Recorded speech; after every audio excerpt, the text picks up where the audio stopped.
O mundo está ficando ingovernável. Eu não sei se vocês acompanharam de perto o que aconteceu ontem no Capitólio. O Capitólio é o Congresso americano, né, lá em Washington, com a invasão de manifestantes, inclusive com uma mulher que foi alvejada, a queima-roupa praticamente por um dos policiais lá e morreu. Tomou um tiro no pescoço ali, morreu na hora, e era uma veterana da Força Aérea.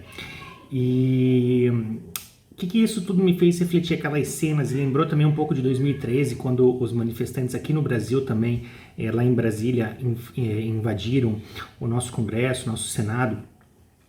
E é uma situação muito triste, muito delicada. Já não bastasse a pandemia para gerar toda essa instabilidade mundial, agora ainda essa questão da polarização extrema, esquerda e direita, acaba acarretando essa ingovernabilidade, e isso gera o quê?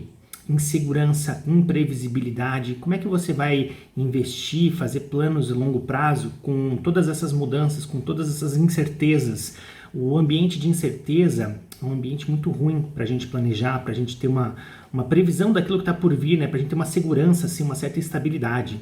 Então, e uma coisa importante também, aqui eu não vou falar do lado da direita ou do lado da esquerda. Eu acho que nos extremos ambos estão errados, assim. Não vou. Imagina também se a situação nos Estados Unidos fosse o contrário, se o Trump tivesse ganhado sob a suspeita de fraude nas eleições. Você acha que os Antifa, os Black Lives Matter também não iam ter feito a mesma coisa que isso aconteceu? Então, não tem um lado certo e um lado errado para mim. Na verdade, existe ali visões ideológicas, e a gente precisa aprender a conviver com essas diferenças e usar as instituições democráticas, né, para a gente poder avançar e expelir os extremos, tanto de um lado quanto do outro, porque esses extremos são o que realmente travam todo o processo ali de um diálogo construtivo. O duro é que a coisa está tão polarizada que um lado imagina, é como se fosse uma guerra, que se você baixar a guarda, o outro lado te atropela. Então você tem que reagir numa força desproporcional também, para você não ser eliminado, porque é como se os dois lados não buscam coexistir, pelo menos na visão radical. Eles buscam eliminar o inimigo para que eles possam reinar. Então, isso é muito preocupante, porque se eu tenho uma sensação de que o meu adversário está com uma bazuca e eu estou com um estilingue, então eu vou atrás de uma bazuca também, e vice-versa. Então, lamentável então as cenas que a gente viu ontem. Reafirmo, acho que se tivesse sido do outro lado, também haveria o mesmo tipo de tragédia, se não pior ainda, dado tudo isso que a gente viu ao longo do ano de 2020 lá nos Estados Unidos, de cidades pegando fogo, de inocentes também morrendo, pessoas sendo espancadas na rua. É uma situação muito triste, né? 2020 a gente tendo que observar tudo isso. Então, Paulo, qual que você acha que é a solução? Eu acho que eu não tenho solução. Se tivesse, acho que ninguém tem uma solução fácil para isso, mas eu tenho uma mensagem de otimismo aqui para não acabar esse vídeo assim, só falando do problema. O nosso mundo, a nossa vida, ela funciona em ciclos. Eu tenho essa visão. No nosso caso, na nossa vida particular, são ciclos de 7 anos ou setênios, que a gente costuma dizer. Que então, olha, do 0 aos 7 anos, você tem ali a sua infância. Daí, dos 7 aos 14, você vai ter ali a sua pré-adolescência, adolescência e início da adolescência. Dos 14 aos 21 é a saída da adolescência para a fase adulta. Dos 21 aos 28, você vai ter ali, digamos, o início do jovem adulto. Inclusive, aí é uma teoria, né? Mas é uma coincidência interessante que várias pessoas famosas morreram aos 28 anos, e seria como se ela não tivesse conseguido finalizar esse ciclo, superar esse ciclo e iniciar um novo. Eu lembro da Amy Winehouse, Janis Joplin, Kurt Cobain, todos com 28 anos, e se não me engano teve mais gente aí que, se você até lembrar, não lembro quantos anos o Jimi Hendrix morreu, mas se você lembrar de mais alguém, coloque aí embaixo. Enfim, são ciclos, certo? A humanidade também funciona em ciclos.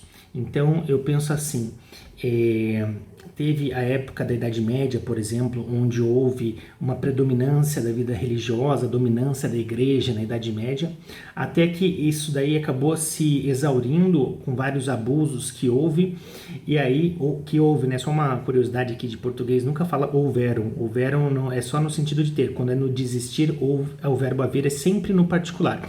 Então, vários abusos que houve naquela época,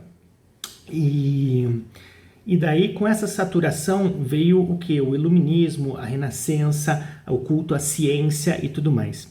Daí parece que a gente caminhou para um materialismo excessivo e agora as pessoas estão voltando a buscar mais o lado espiritual. Então, por ciclos assim, a gente vai avançando.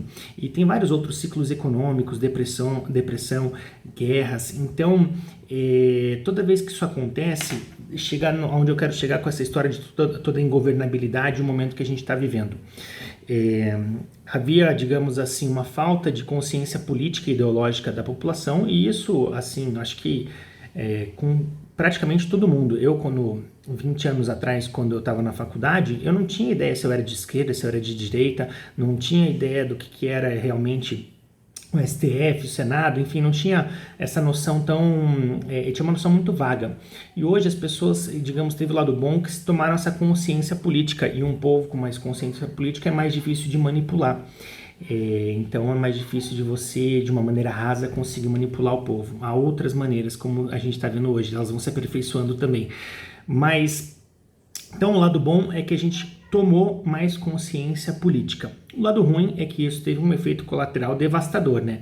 Basta você ver os grupos de WhatsApp da tua família aí, ou dos teus amigos, enfim. Qualquer opinião política ali, hoje em dia você não tem escapatória. Ou você é de um lado e você é completamente rechaçado pelo outro lado e vice-versa, ou você é um cara mais moderado, mais de centro ali, mais tentando entender, e aí você também é rechaçado por ambos os extremos, que você fica no grupo dos isentões, né? Aquele que está sempre em cima do muro, então não tem muito para onde escapar. Até por isso eu nunca mais me manifestei politicamente, porque acho que não vale a pena nesse momento assim esperar a ferida cicatrizar um pouco, porque está muito aberta, assim, o ambiente está muito tóxico, né? Mas onde eu queria chegar era na teoria do pêndulo. Então vamos supor, a gente vem de um machismo muito forte, vou usar esse exemplo, tá? Onde a sociedade sempre foi muito machista, né? Então a gente estava aqui no extremo do machismo. De repente veio a onda feminista, e eu sou um feminista, digamos, dos anos 90, assim, eu acho que a mulher tem todos os direitos, capacidades, é diferente mulher e homem, mas em questão de direito, respeito, tudo é igual, assim, para mim, tá? É diferente no que eu digo, questão de aptidões, de uma série de coisas, mas não tem nada a ver que a mulher não pode trabalhar, ser CEO, pode e deve, se ela quiser, assim como se o homem quiser também ser uma pessoa que se dedique mais à família, enfim. Eu sou uma pessoa bem aberta em relação a isso, mas nesse exemplo aqui, ó, a sociedade sempre foi muito machista, daí veio o feminismo, bacana, tentou equilibrar, só que daí de repente o pêndulo foi muito para o outro lado e foi para um feminismo radical, exagerado, onde você vê aí um movimento de ódio aos homens praticamente, coisas mais assim, para quem tá mais ou menos no meio, assim, você vê aquelas cenas, por exemplo, agora com a legalização do aborto na Argentina, você vê toda aquela aglomeração sem máscara, aí também eu vejo um duplo padrão, né, que às vezes quando tem algum tipo de aglomeração, na hora apontam sem máscara, gerando aglomeração, piorando a pandemia, e dependendo do ocorrido, parece que essa questão de estar sem máscara, de estar aglomerando, passa desapercebido. Então é esse duplo padrão da mídia, né?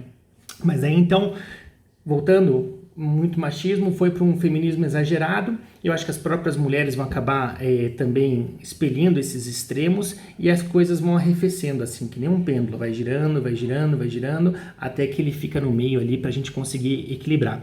Isso em questão esquerda-direita, isso em questão também, olha, homofobia também, racismo, todas essas coisas assim que foram, graças a Deus, sendo extirpadas da sociedade, hoje são muito mal vistas, acabam de repente indo para um lado muito agressivo também, de um racismo contra brancos, ou de uma ideologia de gênero onde existem milhares de gêneros e linguagem neutras e novos pronomes e isso, aquilo. Então vem, no meu ver, né, um exagero e depois as coisas vão se acomodando numa área cinza entre o preto e o branco ali, onde a gente consegue dialogar e entender o ponto de vista ali e de repente mudar a opinião ou ir formando melhor a nossa opinião. Então isso que a gente está vendo, eu acho e tenho esperança que seja o pêndulo, assim, falta de consciência política, excesso de consciência política, manifestações torna quase ingovernável qualquer lado que ganhe, e isso vai vir para o Brasil em 2022, é complicadíssimo. Temos que achar meios de prevenir, já viu isso, e não é só no Brasil, no mundo inteiro, isso é um movimento global.